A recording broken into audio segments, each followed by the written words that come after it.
Hello dear students, in today's lecture we are going to see formation of magnesium chloride, that is it is another ionic compound. In the previous lecture we have seen the formation of NaCl जी तुमच्या textbook मध्ये दिलेली आहे, but along with NaCl तुम्हाला magnesium क्लोराइडची formation देखील exam मध्ये विचारली जाते, that to for 5 marks.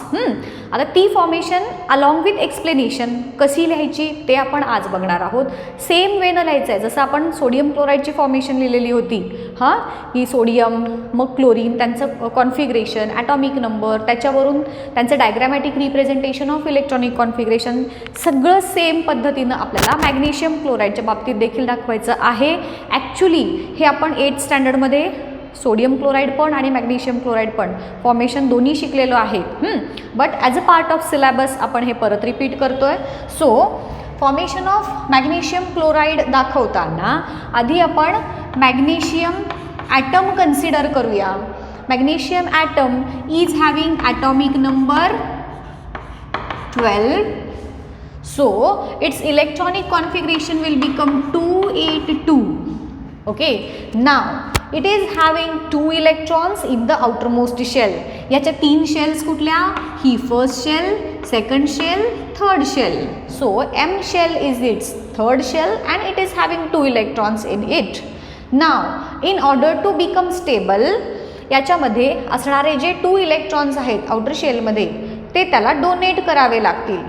So what it does, it invites 2 chlorine atoms, and chlorine is having atomic number as 17, configuration 287. आता प्रत्येक क्लोरीन ॲटमला एक इलेक्ट्रॉनचीच गरज आहे, पण मॅग्नेशियमकडे तर 2 इलेक्ट्रॉन्स आहेत. So it invites 2 chlorine atoms and it donates 1 electron to 1 chlorine atom and other electron to other chlorine atom, and thus a stable magnesium chloride compound is formed. की ज्याच्यामध्ये दोघेही ॲटम्स हे स्टेबल आहेत, having 8 electrons in their outer shell. As a atom म्हणजे as an atom आपण बघितलं तर हे अनस्टेबल आहे, कारण ह्याच्यामध्ये 2 इलेक्ट्रॉन्स आहेत, ह्याच्यामध्ये पण 7 इलेक्ट्रॉन्स आहेत म्हणून अनस्टेबल आहे. सो आता आपण आधी मॅग्नेशियम बघूयात, मग क्लोरीन बघूयात इलेक्ट्रॉनिक कॉन्फिगरेशन वाईज. सो मॅग्नेशियमचा जो ॲटम आहे, डायग्रॅम बघा कशी दाखवतोय आपण. त्याचं मध्ये त्याचा सिम्बॉल लिहायचा. फर्स्ट शेल बरोबर सेंटरपासून असे 2 हे करायचे, म्हणजे तुम्हाला कंपासचा वगैरे यूज न करता, आणि हे प्रॅक्टिसनं येत जातं तुम्हाला. मॅग्नेशियमकडे 3 शेल्स आहेत. Okay, first shell is having 2 electrons, second shell 8 electrons and third shell is having 2 electrons. कुठेही दाखवा तुम्ही, डझंट मॅटर.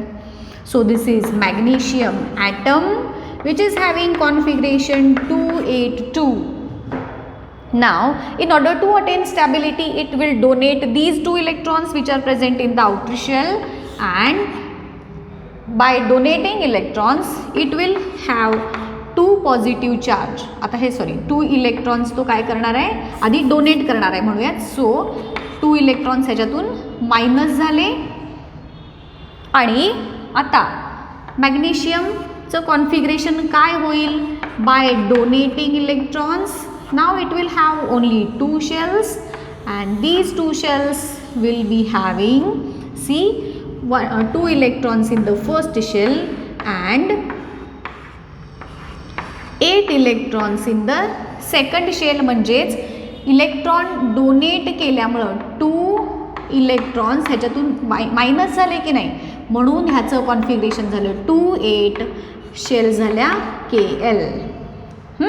सो मॅग्नेशियमनं 2 इलेक्ट्रॉन्स डोनेट केले, and by donating 2 electrons it became positively charged cation, that is magnesium ion, and this magnesium ion is having configuration 2-8. असं मॅग्नेशियमचं ॲटमचं पहिल्यांदा configuration दाखवायचं. Similarly क्लोरीनच्या item बाबत कसं दाखवणार, जसं आपण NaClची फॉर्मेशन दाखवताना दाखवलेलं. फर्स्ट शेल, शेललाच आपण ऑर्बिट असं देखील म्हणतो, and this is the third shell. नाव हा क्लोरीन आहे. फर्स्ट शेलमध्ये 2 इलेक्ट्रॉन्स, सेकंड शेलमध्ये 8 इलेक्ट्रॉन्स, थर्ड शेलमध्ये 7 electrons. Now in order to attain stability it will accept 1 electron. So 1 electron plus झाला, add झाला आणि by addition of 1 electron this chlorine will become stable now.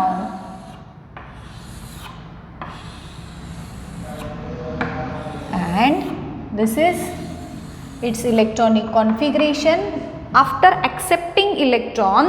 Now here this is chlorine atom which is having configuration 287. हा item आहे. हा इथे पण हा magnesium item लिहायचा आणि मॅग्नेशियम ॲटमनं इलेक्ट्रॉन डोनेट केल्यानंतर हा आयन फॉर्म झाला. इथे क्लोरीननं इलेक्ट्रॉन ॲक्सेप्ट केल्यानंतर क्लोराईड आयन फॉर्म होतो. ॲक्सेप्ट केल्यानंतरचं कॉन्फिगरेशन त्याचं काय होईल बघा, 2 8 आणि 8. हा जो नेक्स्ट इलेक्ट्रॉन आहे तो आपण वेगळ्या कलरचा दाखवूया. का तर लक्षात येईल तुमच्या की तो इलेक्ट्रॉन त्यानं ॲक्सेप्ट केलेला आहे. So by accepting 1 electron this chlorine will become negatively charged chloride ion, ज्याला आपण anion असं देखील म्हणू शकतो. So this is chloride ion which is having configuration 288. हां, सो परत एकदा मी रिपीट करते बघा.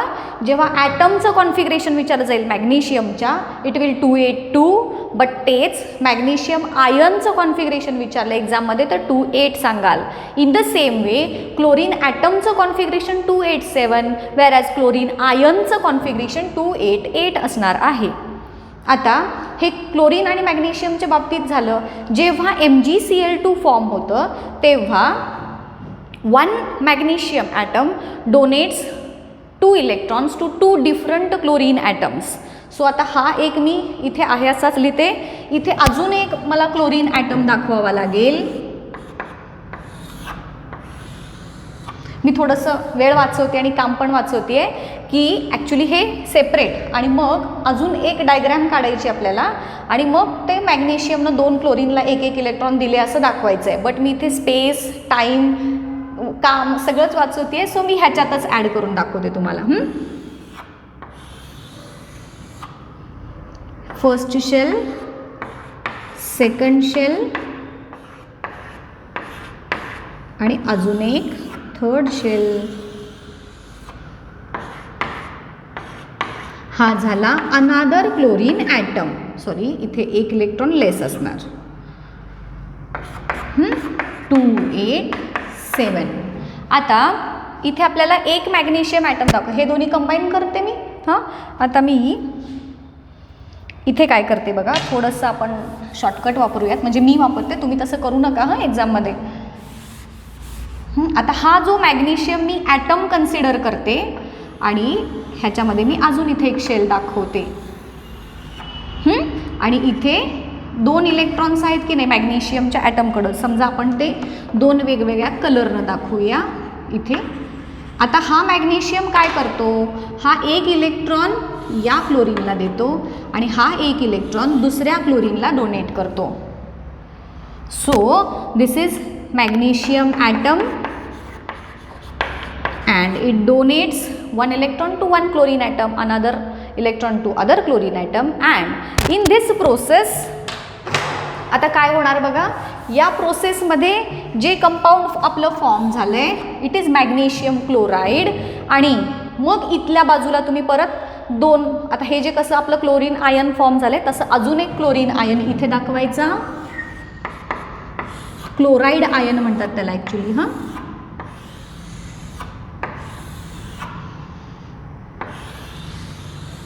मी आता डायरेक्टली इथे आउटर शेलमध्ये असणारे 8 इलेक्ट्रॉन्स दाखवते. मधल्या शेल्समध्ये आणि आतल्या शेल्समध्ये असणारे 2 आणि 8 हे आहेतच. इथे याच्यासारखेच 1 इलेक्ट्रॉन मी इथं दाखवला. हा कुठनं आला आहे रे, हा या मॅग्नेशियमने दिलेला आहे. आलं लक्षात. आणि मग इथे अजून एक क्लोराईड आयन फॉर्म झालं. आणि प्लस इथे जो मॅग्नेशियम इथला होता तो मी इथं दाखवते. Mg फर्स्ट शेल त्याच्यामध्ये 2 इलेक्ट्रॉन्स आहेत आणि सेकंड शेल त्याच्यामध्ये 8 इलेक्ट्रॉन्स आहेत. And thus by donating 2 electrons this magnesium became Mg++ ion, and this whole structure is called as MgCl2, that is magnesium chloride. अशी फॉर्मेशन तुम्ही लास्ट स्टेपला दाखवणार. आलं लक्षात? इथे परत दाखवतेच मी.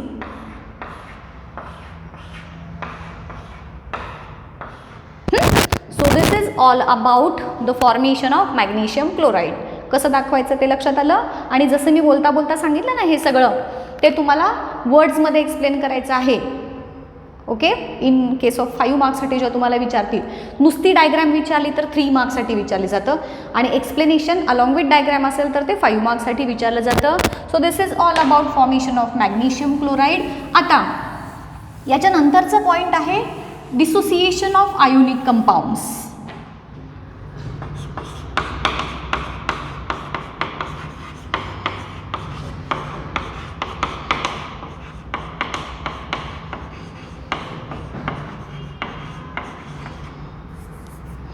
आता डिसोसिएशन आयोनिक कंपाऊंड्स म्हणजे कळालं का? इलेक्ट्रॉन डोनेट आणि ॲक्सेप्ट करण्यामधून जे कंपाऊंड फॉर्म होतात ते आयोनिक कंपाऊंड्स असतात. आता हे आयोनिक कंपाऊंड्स जेव्हा सॉलिड स्टेटमध्ये असतात, फॉर एक्झाम्पल आपण सोडियम क्लोराईड घेऊया. आता हे सोडियम क्लोराईड NaCl मीठ ज्याला म्हणतो आपण, ते जेव्हा सॉलिड स्टेटमध्ये असतं तेव्हा त्याच्यामध्ये असणारे जे आयन्स आहेत, that is sodium ion and chlorine ion किंवा क्लोराईड आयन, हे कसे असतात तर एकमेकांशी ह्या पद्धतीनं जोडलेले असतात. आपण एक मिनिट,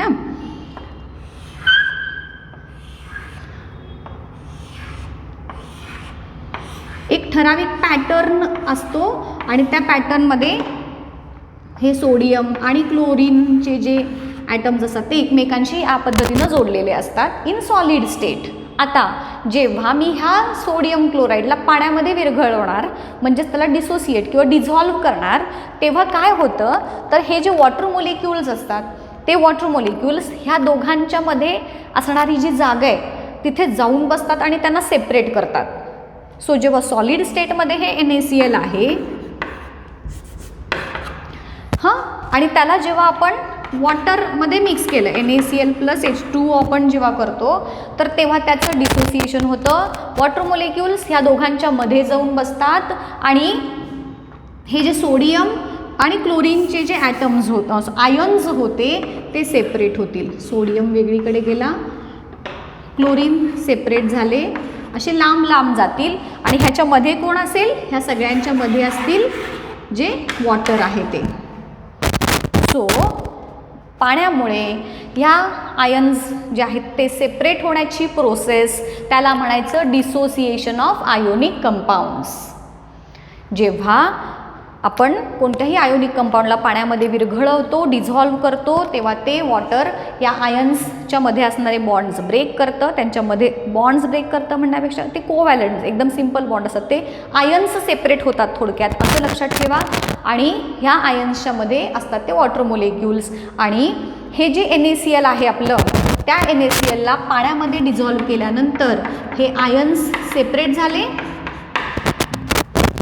आणि हे सेपरेट झालेले आयन्स त्यांना म्हणायचं ॲक्वियस सोल्युशन. किंवा हे जे सोल्युशन तयार झालं, सोडियम क्लोराईडचं पाण्यामधलं सोल्युशन तयार, तर सोल्युशन आपण शिकलो आहे, सोल्यूट सॉल्वंट मिळून जे स्ट्रक्चर तयार होतं त्याला आपण सोल्युशन म्हणतो. आणि त्या सोल्युशनमध्ये किंवा हे जे सोल्युशन आहे ते पाण्यामधलं आहे की नाही, आणि म्हणून या प्रकारच्या आयोनिक कंपाऊंडच्या सोल्युशनला म्हणायचं ॲक्वियस सोल्युशन. आणि हे ॲक्वियस म्हणजे पाण्यातलं, जिथं कुठं आता AQ असं लिहिलेलं असेल तर ओळखायचं ते पाण्यामधलं सोल्युशन आहे. डायल्यूट केलेलं म्हणजे तो कुठलाही सबस्टन्स त्याला आपण पाण्यात विरघळवलं आहे आणि मग जे सोल्युशन तयार होतं त्याला म्हणायचं ॲक्वियस सोल्युशन. आणि ॲक्वियस सोल्युशन AQ असं त्याच्या बेसला AQ असं लिहिलेलं किंवा ह्या पद्धतीनं आपण इंडिकेट करतो, डिनोट करतो. सो डिसोसिएशन कळालं. पहिल्यांदा असे बॉन्ड्स असतात, आयन्स एकमेकांशी जोडलेले असतात, पाण्यामध्ये मिक्स केल्यानंतर वॉटर मॉलिक्यूल त्यांच्यामध्ये जाऊन बसतात, आयन्सना सेपरेट करतात. ह्या प्रकारे जे सोल्युशन तयार झालं त्याला ॲक्वियस सोल्युशन म्हणतात. ओके, सो एवढंच तुम्हाला डिसोसिएशन ऑफ आयोनिक कंपाऊंडवरती जर नोट विचारली, शॉर्ट नोट समजा विचारली, तर तुम्ही हे मेन्शन कराल की जे आयन्स असतात सॉलिड स्टेटमध्ये जेव्हा आयोनिक कंपाऊंड असतं त्याच्यामध्ये असणारे कंपाऊंड्स ह्या पद्धतीनं असतात, आयन्स ह्या पद्धतीनं असतात, पाण्यामध्ये विरघळलं की असे होतात आणि तयार होणारं सबस्टन्स जो आहे त्याला आपण ॲक्वियस सोल्युशन असं म्हणतो. इतपत तुम्ही त्याचं एक्सप्लेनेशन हे लिहायचं आहे. खूप सोपा आहे ॲक्च्युली पार्ट हा, काही अवघड नाही आहे, घाबरून जाऊ नका. फक्त नावं थोडीशी हेवी किंवा अवघड असल्यामुळे तुम्हाला वाटतं की हे काहीतरी खूप अवघड दिसते, काही अवघड नसतं, लक्षात घ्या. सो तुम्हाला MgCl2ची फॉर्मेशन कशी लिहायची कळाली, 3 मार्काला विचारलं तर कसं लिहायचं, 5 मार्काला विचारलं तर कसं लिहायचं. डिसोसिएशन ऑफ आयोनिक कंपाऊंडवरती नोट विचारली जाते, शॉर्ट नोट, तर तुम्ही हे ह्या पद्धतीनं लिहाल. ओके, सोपं आहे की नाही. सो आजच्या लेक्चरमध्ये आपण एवढाच पार्ट बघणार आहोत.